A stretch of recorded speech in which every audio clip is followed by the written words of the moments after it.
9 മെയ്യായപ്പോ മദ്ഹബി എഴുതാണ്, മദ്ഹബി വീക്ഷണ പ്രകാരം റമദാനിലെ തറാവീഹ്, മദ്ഹബി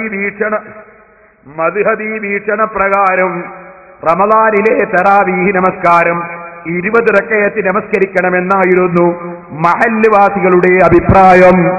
എന്നാൽ പ്രവാചക ചര്യനുസരിച്ച് സുദീർഘമായി ഖുർആൻ പാരായണം നടത്തി 8 റക്അത്താണ് നമസ്കരിക്കേണ്ടതെന്ന് മൗലവിയും പറഞ്ഞു. ഇനി 2009 മെയ് 1 നിങ്ങൾ പുറത്തിറക്കിയ നിങ്ങളുടെ ശബാബാണ്. ഇതിലെന്താ പറഞ്ഞത്? നിങ്ങൾ 2 കൂട്ടരും ഒന്നായിട്ടുള്ളപ്പോ പഴയ കാലത്ത് നിങ്ങളെ മൗലവി ഒരു പള്ളി പിടിച്ചെടുക്കാൻ നോക്കിയപ്പോ അന്ന് അയാൾ ചെയ്ത പണിയാണ്. മദ്ഹബിന് 20 ആണെങ്കിലും റസൂലുള്ള നിസ്കരിച്ചത് 8 എന്ന് വാദിച്ചു. എനിക്കേട്ടോ ആ 8 പറഞ്ഞ നിങ്ങള് അന്ന് അങ്ങനെയാ പറഞ്ഞതെങ്കിൽ പിന്നെ വരുന്നു 69 നിങ്ങളെ സംഭവം, മറ്റേ 45 കാലത്തുള്ള സംഭവം പിന്നെ നിങ്ങൾ എഴുതിയതാ. 69 സംഭവം എന്താണ് കേട്ടോ? ചോദ്യം, നമ്മുടെ വിജയം എങ്ങനെയായിരുന്നു? സംവാദത്തിലുള്ള വിജയത്തെക്കുറിച്ച് ചോദ്യമാണ്. അതിന് മറുപടി, 1-ാം വിഷയം തറാവിയായിരുന്നുവല്ലോ. 11 റക്അത്ത് നമസ്കരിച്ചാൽ കാഫിറാകുമെന്ന് തെളിയിക്കേണ്ടത് അവരുടെ ബാധ്യതയായിരുന്നു. അതിനവർക്ക് കഴിഞ്ഞിട്ടില്ല. നമുക്കാവട്ടെ 11 റക്അത്തിന് നിരവധി തെളിവുകൾ നിരത്താൻ കഴിഞ്ഞു. അപ്പൊ നേരത്തെ നിങ്ങളെ മൗലവി പറഞ്ഞു 8 റസൂലുള്ള നിസ്കരിച്ചത്, 69-ലെത്തുമ്പോ നിങ്ങളെ മൗലവി പറഞ്ഞു 11 നിസ്കരിച്ചത്. അപ്പൊ പേരോട് രംഗത്ത് വരുന്നു. പേരോടിന്റെ ചോദ്യം, 96 കാലത്ത് 10 കോടി രൂപ ഇനാം തറാവി 8 റക്അത്താണ് എന്നതിന് ആധികാരികമായ എന്തെങ്കിലും തെളിവ് നൽകിയാൽ. പേരോട് അബ്ദുറഹ്മാൻ സഖാഫി, സിറാജുൽ ഹുദ എഡ്യൂക്കേഷണൽ കോംപ്ലക്സ്, കുറ്റ്യാടി. സുബ്ഹാനല്ലാഹ്, 10 കോടി ഇനാം ബന്ധപ്പെടുക. അപ്പോഴതാ മൗലവിമാര് ഇറക്കുന്നു, ആ കോടികൾ ഇങ്ങനെ തരൂ മിസ്റ്റർ പേരോട്. അതിനെന്താ പറയുന്നത് കേട്ടോളൂ. നിങ്ങൾ എഴുതിയാണ് തറാവി 8 റക്അത്താണ് എന്നതിന് ആധികാരികമായ എന്തെങ്കിലും തെളിവ് നൽകിയാൽ 10 കോടി രൂപ ഇനാം പ്രഖ്യാപിച്ച് പേരോടിന്റെ ഒരു നോട്ടീസാണ് ഇതെഴുതാൻ പ്രേരകം. ഇതിൽ പറയാണ് തീർച്ചയായും നബി സല്ലല്ലാഹു അലൈഹി വസല്ലം 8 റക്അത്തുകൾ തറാവി നമസ്കരിച്ചു. പിന്നെ ഇവര് പറയാണ് നബി സല്ലല്ലാഹു അലൈഹി വസല്ലം 8 റക്അത്തല്ലാതെ തറാവി നമസ്കരിച്ചിട്ടില്ല. നിങ്ങളെ മൗലവി സംവാദത്തിൽ പറഞ്ഞു 11, നിങ്ങളെ അൽ-ഇസ്ലാഹിൽ പറയുന്നത് 8 അല്ലാതെ നിസ്കരിച്ചിട്ടില്ല. ഇനിയും കേട്ടോ നിങ്ങൾ ഇജ്തിഹാദിന്റെ കോലം. പിന്നെയും നിങ്ങളുടെ അതേ അൽ-ഇസ്ലാഹി തന്നെ. അതിലെന്താ ഉള്ളത്? തറാവീഹ് എന്ന പേരിൽ ഇന്ന് നമസ്കരിക്കാറുള്ള റമദാനിലെ രാത്രി നമസ്കാരം 8 റക്അത്താണ് എന്നതിന് മുജാഹിദുകൾക്ക് മുകളിൽ പറഞ്ഞ തെളിവുകൾ മതി. അപ്പൊ 8 റക്അത്താണ് എന്ന് തെളിവിട്ടി. 11 എന്ന് അപ്പൊ പറഞ്ഞത്, നേരെ പറഞ്ഞത്. അതിന്റെ മുമ്പ് പറഞ്ഞ 20, അതിന്റെ ഇടയ്ക്ക് ഒരു 8, അതിന്റെ ഇടയ്ക്ക് ഒരു 11, പിന്നെയും 8. എനിക്കേട്ടോ ശബാബ് 2006 സെപ്റ്റംബർ 29. അതിനെന്താ പറയുന്നത്? തറാവീഹ് 8 റക്അത്തും വിത്ർ 3 റക്അത്തും എന്ന ധാരണ തന്നെ പൂർണ്ണമായി ശരിയല്ല, ഇജ്തിഹാദാണ്. ഇനിയും കേട്ടോ, എന്നാൽ 8 റക്അത്ത് മാത്രമാണ് തറാവീഹ് എന്ന ധാരണയ്ക്ക് യാതൊരു അടിസ്ഥാനവുമില്ല. അതെപ്പോഴാ? അത് 9 സെപ്റ്റംബറിൽ 2006. ഇനി നിങ്ങൾക്ക് കേൾക്കണോ? ഇതൊക്കെ മുജാഹിദിന്റെ പത്രങ്ങളിലും മുജാഹിദിന്റെ പ്രസിദ്ധീകരണത്തിലും വന്നതാണെങ്കിൽ അവസാനം ഒരു മൗലവി പറയുന്നു, എന്താ പറഞ്ഞതോ?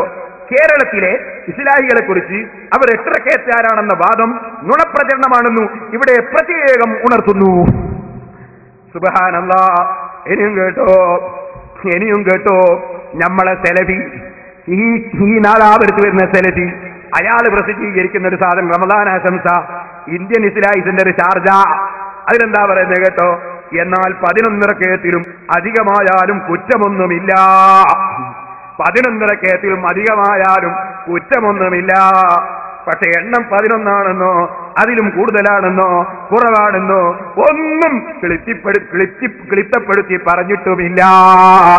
ഇനി ചോദിക്കട്ടെ സെലഫിയെ, നിങ്ങൾ തോന്നിയ പോലെ പറയുന്നവരാണെന്ന് ഞങ്ങൾ പറഞ്ഞതിൽ എവിടെയാണ് തെറ്റ് എന്ന് ബുദ്ധിയുള്ള, തലച്ചോറുള്ള, ചിന്തയുള്ള മുജാഹിദിന്റെ അനുയായികൾക്ക് ഒന്ന് പറഞ്ഞു കൊടുക്കണേ സെലഫിയെ.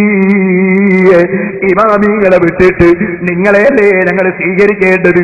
ഇതൊരു ബുദ്ധിയുള്ള മനുഷ്യരോട് നിങ്ങൾ ആശയം പറയാൻ പറ്റുമോ? ഇനി സഹോദരന്മാരെ, ഞാൻ എനിക്ക് കേൾപ്പിക്കാൻ പോകുന്നത് എന്താ? ഇവർക്കൊരാളും പറ്റൂലല്ലോ. മഹാനായ സയ്യിദ് മുഹമ്മദ് അലി ശിഹാബ് തങ്ങൾ, അള്ളാഹു അവിടുത്തെ ഖബർ സന്തോഷത്തിലാക്കട്ടെ. ഓ മുസ്ലിമീങ്ങളെ, നിങ്ങൾ മനസ്സിലാക്കണം, സിറാജുൽ ഹുദക്ക് വലിയ സഹായം ചെയ്ത വ്യക്തിയാണ്. അൽഹംദുലില്ലാഹ്, ഞാൻ അബൂദാബിയിൽ നിന്ന് മുഹമ്മദ് ഷരീഫുൽ മുസ്തഫ എന്ന് പറയുന്ന ഒരു അറബി 7 ലക്ഷം രൂപ സിറാജുൽ ഹുദക്ക് തരാമെന്ന് പറഞ്ഞു.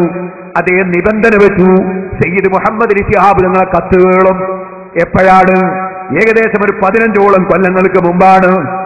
ഞാൻ ചോദിച്ചു, വേറെ ആരെങ്കിലും കത്ത് മതിയോ? പോരാ, തങ്ങളെ കത്തുകളും. ഞാൻ അവിടുന്ന് നേരെ ഇവിടെ നദാപുരത്ത് വന്നു. എരോത്ത് പോക്കർ ഹാജി ഇന്നും ജീവിച്ചിരിപ്പുണ്ട്. അള്ളാഹു അദ്ദേഹത്തിന് ദീർഘായുസ്സും ആഫിയത്തും കൊടുക്കട്ടെ. പോക്കർ ഹാജിയോട് ഞാൻ പറഞ്ഞു, നമുക്ക് തങ്ങളെ കത്തുകളും. ഞാൻ പോക്കർ ഹാജിയെയും കൂട്ടിയിട്ട് പാണക്കാട് പോയി. തങ്ങളവറുകൾ അതാ ഞങ്ങളെ വീട്ടിലേക്ക് അവിടുത്തെ കുടുംബം കയറ്റിയിരുത്തി. ഞങ്ങൾ അവിടെ ഇരുന്നു. കുറച്ചു കഴിയുമ്പോൾ തങ്ങൾ വന്നു, കസേരയിൽ ഇരുന്നു, ഫാത്തിഹ ഓതിയിട്ട് ദുആ നടത്തി. ആദ്യം തുടങ്ങുന്നത് അങ്ങനെയാണ്. നിങ്ങൾക്കത് തീരെ പറ്റൂല. ഫാത്തിഹ ഓതിയാ നരകത്തിലാ നിങ്ങളെ ഭാഷ. ഇരിക്കട്ടെ, ഞാൻ മുമ്പ് പലപ്പോഴും പറഞ്ഞിട്ടുണ്ട്, ഫാത്തിഹ കുനി നടക്കാനും പോകാനും അനുവദിക്കൂല. ഇതൊക്കെ പറഞ്ഞു തൊട്ടടുത്തൊക്കെ ഫാത്തിഹ, നീരാനും പോകാനും വിടൂല. ഫാത്തിഹ ഫാത്തിഹ എന്ന് പറഞ്ഞ മൗലവി സിപ്പാക്കുന്നുണ്ട്. തൊട്ടടുത്തൊക്കെ അൽ ഫാത്തിഹ. ഒരാൾ ഗൾഫിൽ പോകാൻ ഇറങ്ങിയാൽ അൽ ഫാത്തിഹ, പുരക്ക് കുറ്റിയടിക്കാൻ ചെന്നാൽ അൽ ഫാത്തിഹ, പുരയിൽ താമസിക്കാൻ തുടങ്ങുമ്പോൾ അൽ ഫാത്തിഹ, ഹജ്ജിന് പോകാനിറങ്ങുമ്പോൾ അൽ ഫാത്തിഹ, കല്യാണത്തിന് പുതിയ ആപ്പിള ഇറങ്ങുമ്പോൾ അൽ ഫാത്തിഹ, പുതുവെണ്ണിറങ്ങുമ്പോൾ അൽ ഫാത്തിഹ, തിരിയാനും മറിയാനാക്കലും ഒക്കെ അൽ ഫാത്തിഹ. എന്തിനായി അൽ ഫാത്തിഹ? ഇത് തന്നെയാണ് യഹൂദികളുടെ ചോദ്യം. യഹൂദികളും ചോദിക്കുന്നത് എന്തിനാ അൽ ഫാത്തിഹ? സുബ്ഹാനല്ലാഹ്, തൈനാക സബ്അൻ മിനൽ മസാനി. അല്ലാഹു തആല വലിയൊരു സംഗതിയായിട്ട് ഖുർആനിൽ പറയാണ്. അതേ 7 ആയത്തുകൾ അടങ്ങുന്ന സൂറത്തുൽ ഫാത്തിഹ. ഞാനത് ഇതേ സ്ഥലത്ത് വെച്ച് സൂറത്തുൽ ഫാത്തിഹയുടെ അർത്ഥവും വിശദീകരണവും അതാ ചെറിയ വിധത്തിൽ അത് പറഞ്ഞു തീർക്കാൻ കഴിയില്ല. ചെറിയ വിധത്തിൽ ഇമാമിങ്ങൾ പറഞ്ഞത് 7 ദിവസം ഞാനിവിടെ വാല് പറഞ്ഞിട്ടുണ്ട്. ഒരു മുജാഹിദോ ജമാഅത്ത് ഇസ്ലാമിയോ മറ്റേതെങ്കിലും പാർട്ടിയുടെയോ പേര് പറഞ്ഞിട്ടില്ല. ആരെയും ആ പ്രസംഗത്തിൽ കുറ്റപ്പെടുത്തിയിട്ടില്ല. ഫാത്തിഹയുടെ വിശദീകരണം മാത്രം പറഞ്ഞ വാലുണ്ട്. കേൾക്കാത്തവരൊന്ന് കേട്ടുനോക്കണം. എന്താണ് സൂറത്തുൽ ഫാത്തിഹയുടെ മഹത്വം? അതുകൊണ്ട് പറഞ്ഞു തീർക്കാൻ കഴിയുന്നു. ഇരിക്കട്ടെ, ആ സൂറത്തുൽ ഫാത്തിഹ ശിഹാബ് തങ്ങൾ ഓതി. യഹൂദികൾക്ക് ഓതാൻ പറ്റില്ല, അവർക്കത് പിടിക്കൂല.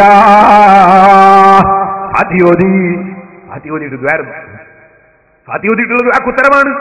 അത് നബി സല്ലല്ലാഹു അലൈഹി വസല്ലം തങ്ങൾ പറഞ്ഞതാണ്. അവിടുത്തെ സന്താന പരമ്പരയിലുള്ള ശിഹാബ് തങ്ങൾ മനസ്സിലാക്കിയിട്ടുണ്ട്. കൊണ്ട് ഫാത്തിഹ ദുആ ചെയ്തു. അബിസ് ബിൻ ഹുറൈനി ഉതീതഹുമാ ലം യുതഹുമാ നബിയ്യുൻ ഖബലക ഫാത്തിഹത്തുൽ കിതാബ് വഖവാതീമു സൂറത്തുൽ ബഖറ ലം തഖറാ ബിഹർഫിൻ മിൻഹുമാ ഇല്ലാ ഉതീതഹു. ഫാത്തിഹയിൽ ഒരു അക്ഷരമെങ്കിലും ഓതിയിട്ട് ദുആ നടത്തിയാൽ ഉത്തരം കിട്ടുമെന്ന് മുഹമ്മദുർ റസൂലുള്ളാഹി. തിരിയാനും പറയാനും വിടുന്നില്ലല്ലേ?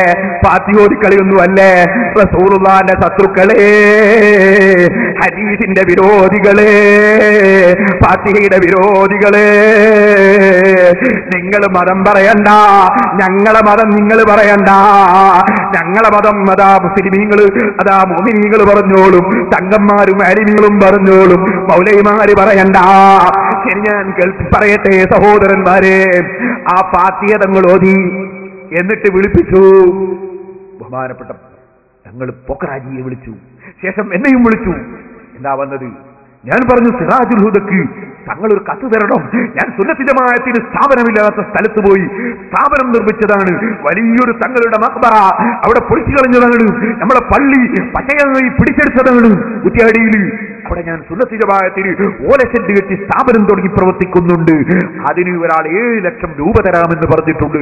അന്നത്തെ 7 ലക്ഷം ഏകദേശം ഇന്നത്തെ 70 ലക്ഷമാണ്. അതിനേക്കാളും വലുതാണ്. കുറ്റിയാടിയിലെ സ്ഥലത്തിന്റെ വിലയൊക്കെ നോക്കിയാൽ അതിനേക്കാളും വലുതാണ്. അതുകൊണ്ട് തങ്ങൾ ഒരു കത്ത് തന്നാലേ അയാൾ തെരുവെന്ന് പറയും. തങ്ങൾ കത്ത് തരണം. എന്നോട് പറഞ്ഞു, ഞാൻ ഒരുപാട് കമ്മിറ്റിയുടെ പ്രസിഡന്റാണ്, ഞാൻ ഒരാൾക്കും കത്ത് കൊടുക്കാറില്ല, നിങ്ങൾക്ക് കത്ത് തരാന്ന് പറഞ്ഞു. ബഹുമാനപ്പെട്ടവർ ഉടനെ ലെറ്റർ ഹെഡ് എടുത്തു. അറബിയുടെ പേര് ചോദിച്ചു. അറബിയിൽ തന്നെ കത്ത് എഴുതി തന്നു. പോക്കർ ഹാജി നാദാപുരത്തുകാരനാണ്, നിങ്ങൾ അന്വേഷിച്ചു നോക്കൂ. കത്ത് എഴുതി തന്നു. ഞാൻ ആ കത്ത് കൊണ്ടുപോയി പറഞ്ഞ അറബിക്ക് കൊടുത്തു. അദ്ദേഹം 7 ലക്ഷം രൂപ ഡ്രാഫ്റ്റ് എടുത്ത് നമുക്ക് അയച്ചു തന്നു. ഇന്നും നിങ്ങൾക്ക് കുറ്റ്യാടിയിൽ വന്നാൽ അത് നമ്മുടെ കണക്കിൽ കാണാൻ സാധിക്കും.